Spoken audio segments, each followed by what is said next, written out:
शांति 12 अगस्त 2023। मीठे प्यारे बाबा के आज के मधुर महावाक्य। आज की मुरली के कुछ मुख्य पॉइंट्स। आज बाबा हमें समझाते कि हम बच्चों को सवेरे सवेरे उठकर याद में ज़रूर बैठना है। इसमें गफलत नहीं करनी है। पुण्य का खाता जमा करना है। एम ऑब्जेक्ट को बुद्धि में रख अच्छे मैनर्स धारण करने हैं। रूहानी पढ़ाई ज़रूर करनी है। अंतर्मुखी होकर रहना है। मन का भटकना बंद करने के लिए मन मनाभव के मंत्र को सदा स्मृति में रखना है।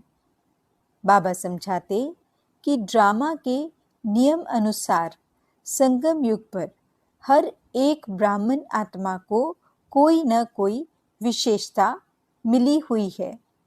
हमें उस विशेषता को कार्य में लगाना है, जिससे और भी विशेषताएं स्वतः ही आती जाएंगी और हम सर्व विशेषताओं में संपन्न बन जाएंगे। तो चलिए सुनते हैं आज की बाबा की मीठी प्यारी मुरली। ओम शांति। बाबा कहते, मीठे बच्चे, 21 जन्मों के लिए पुण्य का खाता जमा करना है। योग बल से पापों के खाते को भस्म करना है। इसलिए अंतर्मुखी बनो।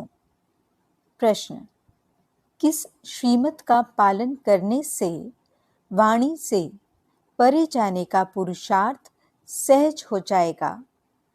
उत्तर: श्रीमत कहती है, बच्चे अंतर्मुखी हो जाओ, बाहर से कुछ भी न बोलो। इस श्रीमत को पालन करेंगे तो सहज ही वाणी से परे जा सकेंगे। जितना याद करेंगे, स्वदर्शन चक्र फिराएंगे, उतना कमाई जमा होती जाएगी। याद के लिए अमृत वेले का समय बहुत अच्छा है। उस समय उठकर अंतर्मुखी बन आत्म स्वरूप में स्थित होकर बैठ जाओ। गीत: तूने रात गवाई सोए की। ओम शांति। ये कौन समझाते हैं कि अंतर्मुखी हो जाओ, बाहर से कुछ भी न बोलो, अपनी आत्मा के स्वरूप में स्थित होकर बैठो।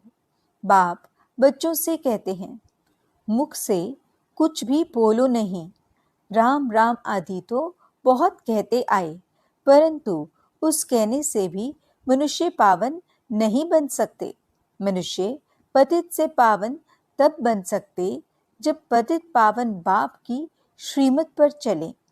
पतित पावन कहने से बाप याद आता है। बाप कहते हैं कि तुम बरोबर पतित थे ना, अब तुम पावन बन रहे हो। सतयुग में कोई पतित होता नहीं। 5000 वर्ष पहले जब भारत पावन था तो एक ही धर्म था। बाप तो सुख की ही सृष्टि रचेंगे ना। भारत सुख धाम था। लक्ष्मी नारायण, राम सीता आदि के मंदिर सतयुग त्रेता की निशानी है। सतयुग में बरोबर लक्ष्मी नारायण की डिनेस्टी थी। यही भारत था जिसमें सूर्यवंशी चंद्रवंशी का राज्य चलता था, जो अब फिर से स्थापन हो रहा है। इसको कहा जाता है वर्ल्ड की हिस्ट्री जियोग्राफी। ये मनुष्य ही तो जानेंगे। मनुष्य नहीं जानते तो जानवर से भी बदतर कहा जाता है। बाप को जानने लिए कितने धक्के खाते हैं, परंतु जान नहीं सकते। तुम बाप के बच्चे बने हो तो बाप अपना परिचय देते हैं। पहले परिचय नहीं था तो इसका परिणाम क्या हुआ? ऑर्फन, नास्तिक, निधन के बन जाते हैं। अभी तुम बाप के बने हो, बाप से वर्षा ले रहे हो। बड़ा भारी वर्षा है। 21 जन्म स्वर्ग की राजधानी मिलती है। कोई कम बात है क्या? लक्ष्मी नारायण को 5000 वर्ष हुआ राज्य करते। फिर से हिस्ट्री रिपीट होती है। बाप समझाते हैं, मेरी श्रीमत पर चलो, अंतर्मुखी बनो, बाहर मुखी मत बनो। अब इस समय है घोर अंधियारा, इनको रात कहा जाता है। अभी सवेरा आ रहा है। कलयुग अंत को घोर अंधियारा, सतयुग आदि को घोर सोझरा कहा जाता है। बाप कहते हैं, मैं आता ही हूँ संगम पर, जबकि सभी मनुष्य पतित हैं। अभी तुम बच्चों को सदा सुख का वर्षा देने आया हूँ। विनाश सामने खड़ा है, बहुत गई थोड़ी रही, इसलिए अब जल्दी जल्दी पुरुषार्थ कर बेहद के बाप से वर्षा लो। जैसे सब ले रहे हैं, सब पुरुषार्थी हैं। अब सबको स्वीट होम वाणी से परे जाना है। वह है हम आत्माओं का घर, निर्वाण धाम। धाम में कोई एक नहीं रहते। जितनी भी जीव आत्माएं हैं, वे सभी शरीर छोड़ जाएंगे अपने घर, बाबा के पास। वह है निराकारी झाड़। जैसे चित्र में भी झाड़ दिखाया जाता है, वह है हम आत्माओं का घर, शांति धाम। फिर हम आएंगे सुख धाम। अभी 84 जन्मों का चक्र पूरा होता है। कलयुग के बाद सतयुग जरूर आएगा ना। द्वापर के बाद कलयुग जरूर आएगा। बाप कहते हैं, मैं कल्प कल्प कल्प के संगम युगे आता हूँ, पुरानी दुनिया का विनाश कराता हूँ। जब तक नई दुनिया स्थापन हो जाए, तब तक इस पुरानी दुनिया में रहना पड़े। जब तक नया मकान बन जाए, तब तक पुराने मकान में बैठे रहते हैं ना। फिर जब नया बन जाए, फिर पुराने को तोड़ा जाता है। ये भी पुरानी चीज है ना। इसके विनाश के लिए यह है महाभारत लड़ाई। बाप बैठ बच्चों को समझाते हैं। आत्मा ही समझती है। जिस्मानी नॉलेज भी आत्मा सीखती है ना। आत्मा कहती है, मैं प्रिंसिपल हूँ, सर्जन हूँ। आत्मा की नॉलेज न होने कारण देह अभिमानी हो जाते हैं। आत्मा ही संस्कार ले जाती है। तुम बच्चे समझते हो, शिव बाबा हम आत्माओं को समझा रहे हैं। हम आत्मा ये पुराना शरीर छोड़ फिर नया जाकर लेंगी। अभी हम श्याम हैं, फिर सुंदर बनेंगे। सुंदर से श्याम बनते हैं। 84 जन्म लग जाते हैं। फिर बाबा काम चिता से उतार ज्ञान चिता पर बिठाए गोल्डन एज का मालिक बना देते हैं। बेहद का बाप जरूर बेहद का वर्षा देगा ना। बाप तो ऊंचते ऊंच है। कहते हैं, बच्चों के लिए वैकुंठ की सौगात लाए हैं। हथेली पर बहिश्त लाया हूँ। सेकंड में तुम साक्षात्कार कर लेते हो। कितने ढेर ब्रह्मा कुमार कुमारियां हैं। जरूर ब्रह्मा के बच्चे हैं और शिव बाबा के पोतरे हैं। तुम कहते हो, हम शिव बाबा से वर्षा लेते हैं। वही सर्व का सदगति दाता है। राजयोग सिखलाते हैं। निराकार कैसे सिखलाए, इसलिए ऑर्गन्स द्वारा पढ़ाते हैं। सृष्टि चक्र की नॉलेज देते हैं, जिसको परम आत्मा सुप्रीम सोल कहते हैं। उसकी ही सारी महिमा है। ज्ञान का सागर पतित पावन वह है, तो जरूर आना पड़े।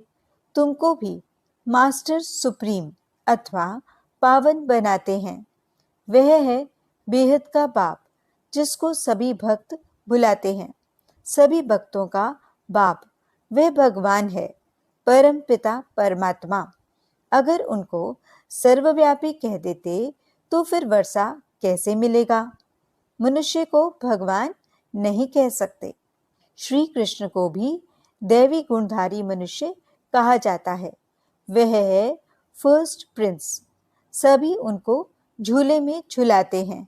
शिव बाबा को कभी झुलाते नहीं होंगे, क्योंकि वह कभी बच्चा बनता ही नहीं। यह तो साक्षात्कार कराते हैं समझाने के लिए, हम तुम्हारा बच्चा हूँ। तुम हमको अपना वारिस बनाएंगे, बलिहार जाएंगे, तो मैं भी बलिहार जाऊंगा। बलिहार जाते हो तो जैसे मैं तुम्हारा बालक हो गया। मनुष्यों में कितनी अंधश्रद्धा है, जहाँ तहाँ माथा टेकते रहते हैं। इसको कहा जाता है गुड़ियों की पूजा। नवरात्रि में बहुत गुड़ियां बनाएंगे। उनकी ऑक्यूपेशन का किसको पता नहीं है। 4-6 भुजा वाली देवी थोड़े ही होती है, और फिर तलवार आदि दे देते हैं। देवताएं हिंसक थोड़े ही होते हैं। शास्त्रवादियों ने उन्हें भी हिंसक बना दिया है।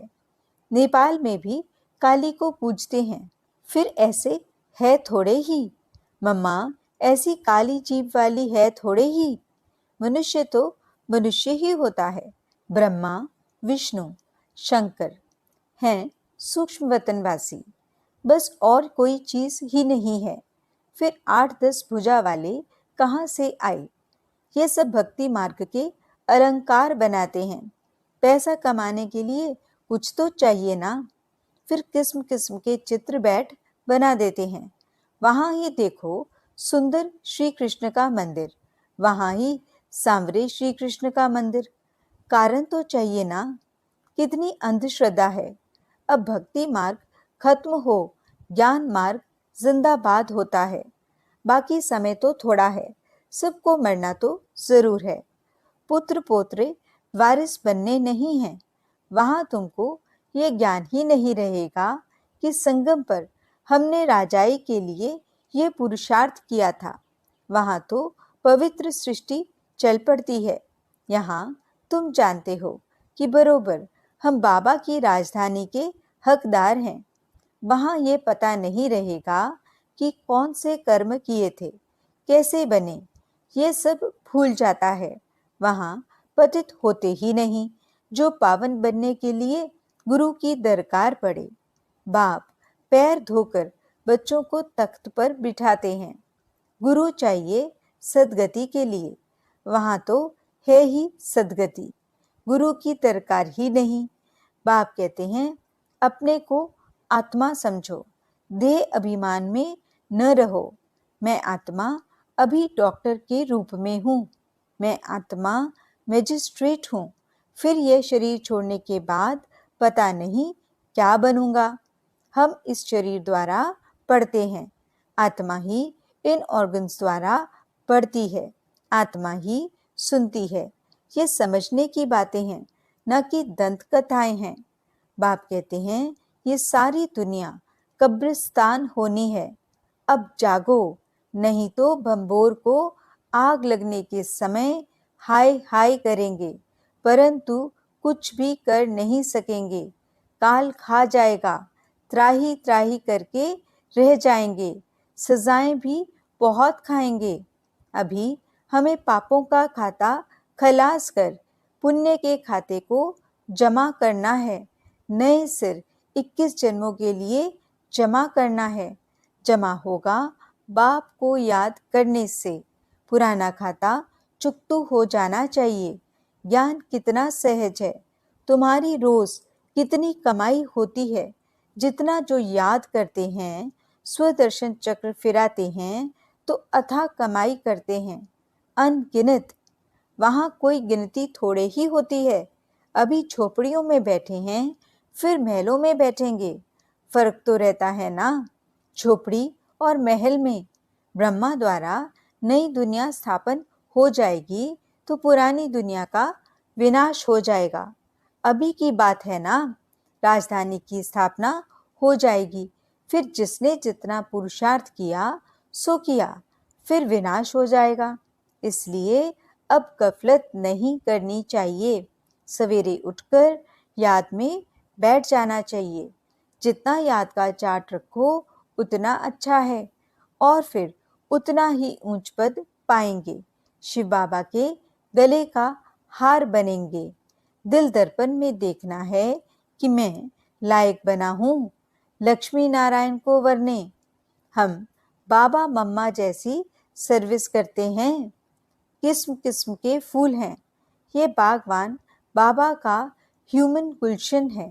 कहेंगे देखो कुमार का मनोहर, कितने अच्छे अच्छे फूल हैं। ये रत्न ज्योत हैं। बाबा इस बगीचे को देखते फिर उस बगीचे में जाकर फूलों को देखते हैं, बागवान जांच करते हैं फूलों की, तो बच्चों को फॉलो करना चाहिए।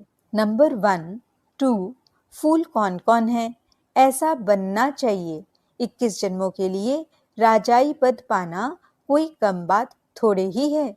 अथाह सुख है, विश्व का मालिक बनना है। ये स्कूल है, उस जिस्मानी पढ़ाई के साथ ये रूहानी पढ़ाई करो। टीचर्स के हमेशा अच्छे मैनर्स होते हैं, ऑनेस्ट होते हैं। स्कूल में अंधश्रद्धा की बात नहीं, वहाँ बैरिस्ट्री पढ़ते, इंजीनियरिंग पढ़ते। यहाँ तुम राजाओं का राजा बनने के लिए पढ़ते हो। सन्यासी तो कह देते ईश्वर सर्वव्यापी है, बस खेल ही खत्म। बेहद का बाप बच्चों को समझाते हैं, बच्चे ये अंतिम जन्म पवित्र रहो, तुम बहुत सर्विस कर सकते हो। वहाँ भी एजुकेशन डिपार्टमेंट है, ये भी गॉडली एजुकेशन डिपार्टमेंट है। तुम बच्चे हो राज ऋषि, वह तो घर बार छोड़ देते हैं, तुम घर में रहते सारी दुनिया का त्याग करते हो। तुम्हारी बुद्धि में अब नई दुनिया है जो बाप ही बनाते हैं, इसलिए बाप कहते हैं तुम मुझे याद करो, ये पुरानी दुनिया खल्लास हो जाएगी। यह रूहानी कॉलेज अथवा हॉस्पिटल भी बहुत बड़ा है, जिससे तुम एवर हेल्दी एवर वेल्दी बनते हो। घर घर में तुम ये हॉस्पिटल अथवा कॉलेज खोल सकते हो। इसमें खर्चा कुछ भी नहीं, सिर्फ 3 पैर पृथ्वी के चाहिए।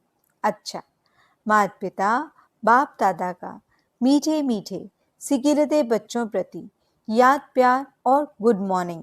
रूहानी बाप की रूहानी बच्चों को नमस्ते।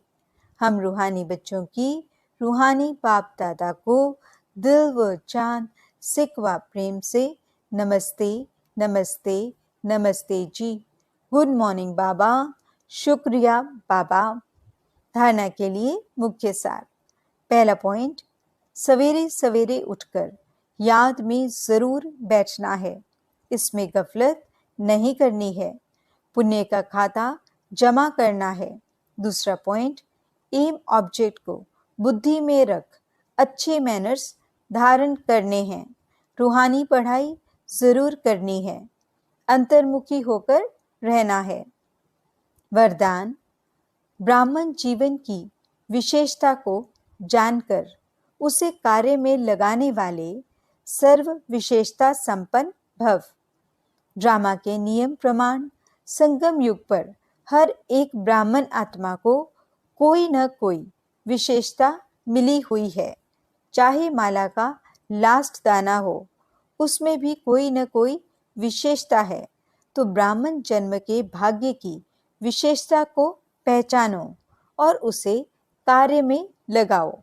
एक विशेषता कार्य में लगाई तो और भी विशेषताएं स्वतः आती जाएंगी। एक के आगे बिंदी लगते लगते सर्व विशेषताओं में संपन्न बन जाएंगे। स्लोगन, मन मना भव के मंत्र की सदा स्मृति रहे तो मन का भटकना बंद हो जाएगा। अच्छा, ओम शांति।